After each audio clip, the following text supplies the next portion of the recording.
So we got some pretty interesting news for you guys, including a new survival MMORPG, a new peer-to-peer blockchain MMO, a new class for Phantasy Star Online 2, and yet again another new MMORPG called Kingdoms in Chaos. Hello everyone, my name is Solomon SK for Coffee and RPGs, where we cover the latest news trends and updates for the MMO and RPG gaming genre. We do have a lot of news to go over, so if you guys got your cup ready with your beverage of choice, I'm drinking coffee as always. Let's go over these articles together. Cheers to you guys.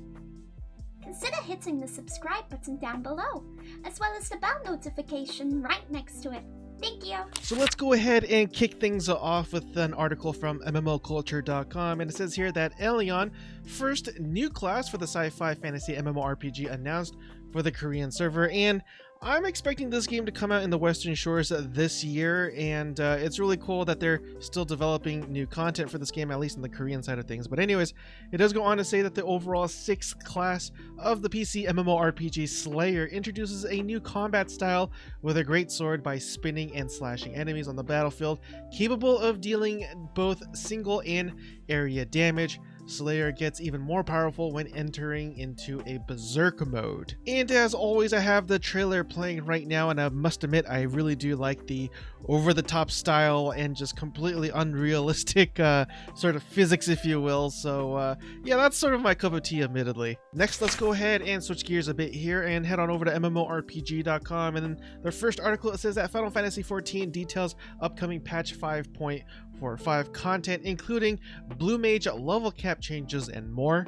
So it's no surprise, especially if you are a Final Fantasy XIV fan, that they are working on a new expansion right now, and everything that they are releasing thus far will be a build up to that next expansion. But really quick, it says here one of the main changes coming with this patch is with the Blue Mage raising its level cap to 70. Patch 5.45 will also introduce a new Blue Mage job specific quests and gear, new spells, and see their quote logs updated with 4.x patch content x quote. And really quick, in their next article it says that while Terra 2 releases on Steam today, and this game has been in early access for some time, so if you're into that sort of top-down isometric style RPGs, then while Terra 2 might be something that floats your boat. But really quick, it does say here that if you're unfamiliar with Wild Terra 2, it's pitched as allowing you to live your life in a quote medieval world controlled by players end quote. You'll be able to live in territory currently occupied or set forth and conquer new lands as well. And in their next article it says that Blade and Soul Revolution is now for pre-registration, and unfortunately this is just a mobile title. It's not even cross-platform with the PC or anything like that. It is available for the Android and the iOS, and if you do pre-register, you'll receive 1,000 black crystals and 1 premium pet in the game when it actually launches. Let's go ahead and switch gears here again and head on over to massivelyop.com, and I know I went a little highlighting heavy here, but that's with good reason, because I'm not exactly sure. Well, anyways, let's just go ahead and read on. But in the first article, it says that Nine Chronicles is a decentralized peer-to-peer blockchain MMO with open source modification and features. And it does go on to say here that admittedly, that headline has a lot of tech bro buzzword nonsense in it, and admittedly it does. So let's try to break down what Nine Chronicles is. At the brass tacks level, it's a side-scrolling MMO that promises dungeons, crafting, trading, arena-based PvP, and 9 worlds to explore. The game is also open source, making it fully customizable thanks to a level editor that lets players design levels and features, send contributions via GitHub, and launch a new network with friends. This ties to its decentralized nature, as the game runs on peer-to-peer networking instead of a single server. Nine Chronicles is created and released by Planetarium, creators of the LibPlanet game engine that touts the ease with which designers can create free-to-play games and keep them live via P2P networking, as well as monetize them via blockchain networks. And lastly, as for the game's link to blockchain, an official facts details how players can turn on in-game mining to both contribute their personal processing power to the blockchain while getting some in-game incentives like 10 NCG per block mined. And I'm guessing that NCG is the name of the currency that you actually do mine in this game. Not really sure if that has any cash value, but in any event, it does seem like a lot of these games are going towards that route. We actually covered another game very similar to this called Ember Sword that it uses cryptocurrency technology as well. And so I'm not exactly sure if this is a trend that's going to spike, and maybe all the other companies out there or future MMOs will do the same. But in any event, I think this is at least gaining some traction. And in their next article, and I'm presently surprised that this game is still getting updates, it says that Final Fantasy XI preps for big campaigns in early February. And it does go on to say here that the next major update for Final Fantasy XI is due out in February, or early February, excuse me, with more voracious resurgence content along with Odyssey updates. It kicks off the series of enhancement campaigns starting on February 11th, with the campaigns running 1 week before kicking into a even higher gear with bigger enhancements for players as well. And in their next article, it says that Fallout 76's next update will finally allow players to build and store multiple camps. So yeah, it does go on to say that it can be tough to decide between building a brand new home or sticking with your current camp creation because you only have one at a time. But luckily, camp slots will help you do it all.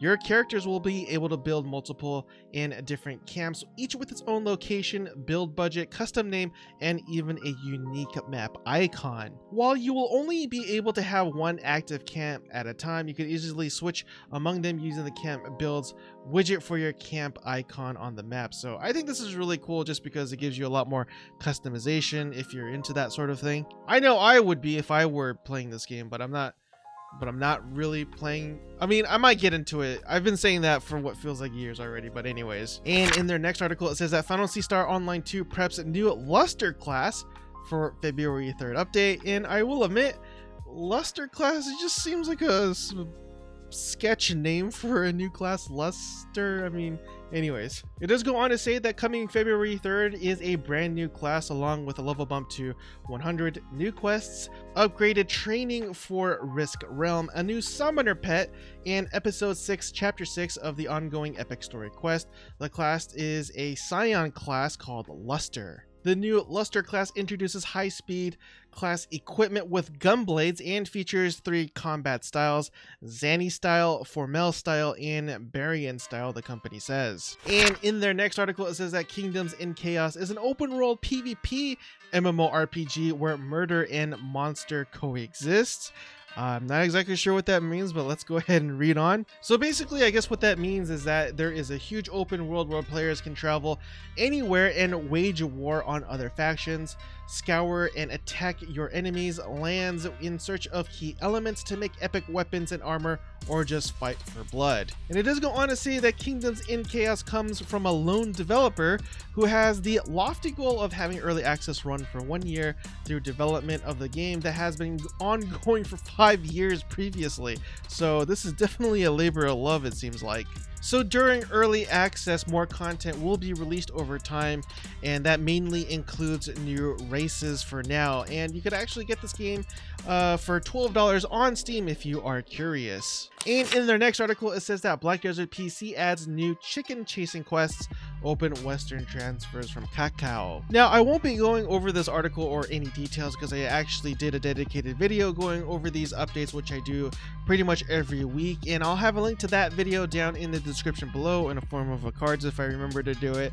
But yeah, there's lots of really interesting changes going on in Black Desert right now, especially again going from Kakao and Pearl Abyss self-publishing their game from now on. So let's go ahead and switch gears and head on over to GameSpew.com, and I'm just gonna mention this here really quick because huge franchises here, right? But yeah, if you are a fan of Terminator and Fortnite, you do have the option of getting the Terra and Terminator skin if that floats your boat. So let's go ahead and switch gears again and head on over to GamesRadar.com, and it says here that The Division meets The Last of Us in the oddly hilarious trailer for the day before. And in my opinion, that's a pretty accurate description of this new MMO, and it does go on to say that The Day Before is a new open world survival MMO sitting somewhere between the Division's post-disaster narrative and the zombie adjacent tale of The Last of Us, and its reveal trailer is absolutely unmissable. At first blush, the day before looks like a solid third-person shooter with a focus on stealth, crafting, and inventory management, not unlike the Stalker games, and admittedly, some parts of the UI also kind of looks like Escape from Tarkov, admittedly, and maybe that's not an accident because this game actually is being developed by a Russian company. But lastly, it also does say that over the course of 5 minutes, and I do have the trailer playing right now if you're curious, our unlikely heroes scavenge for food, face off with other players in some impromptu PvP, and poke around a dimly lit office while evading ravenous infected. And admittedly, the game looks absolutely gorgeous, and I'm not a huge fan of survival MMOs in particular, but a game like this could probably change my mind, and I'm looking forward to it, admittedly. So let's go ahead and switch gears one more time and head on over to Gematsu.com, and it says here that Immortal Fenyx Rising DLC, a new god, and demo launch trailers. I know this is one of those RPGs that a lot of people were looking forward to because of its aesthetics, very similar to Breath of the Wild, and we got some new DLCs here, and I got the trailer playing right now if you're curious. But in any event, let me know what you like about this game down in the comment section below, because I still haven't played it myself personally. And in their next article, it says that story-driven action RPG Batora Lost Haven announced for the PlayStation 5, Xbox Series, PlayStation 4, Xbox One,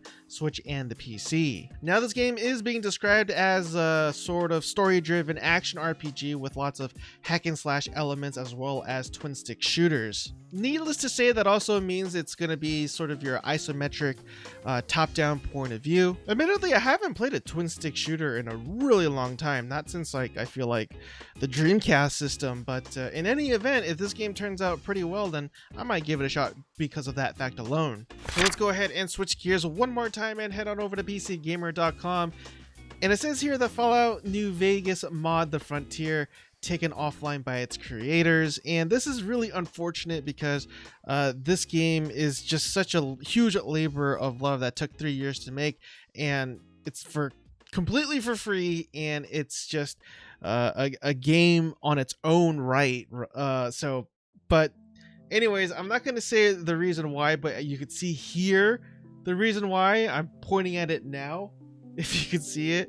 One of the developers put that sort of stuff in the game unknowing to the rest of the developers, apparently. So they're taking this issue very seriously, and hopefully we'll be able to get this game back online. I still haven't downloaded it yet, and yeah, I'm really wanting to play this game, but something like that is pretty disturbing. And in their next article, it says that Cyberpunk 2077's game-breaking down-the-street bug has been fixed, and this comes in the form of hotfix 1.11, and so yeah, they're definitely trying their best, in my opinion. I still have tremendous and just fond memories of playing the game, especially the main storylines and whatnot, and so I'm really glad that they're trying to at least improve the game. Was it released too early? Yeah, in my opinion it was, but it's still a remarkable game in my opinion. And that concludes today's episode of MMO and RPG news, updates, and commentary. I really do appreciate it if you made it with me so far, and if you feel as though I've earned your subscription, please consider hitting the subscribe button down below,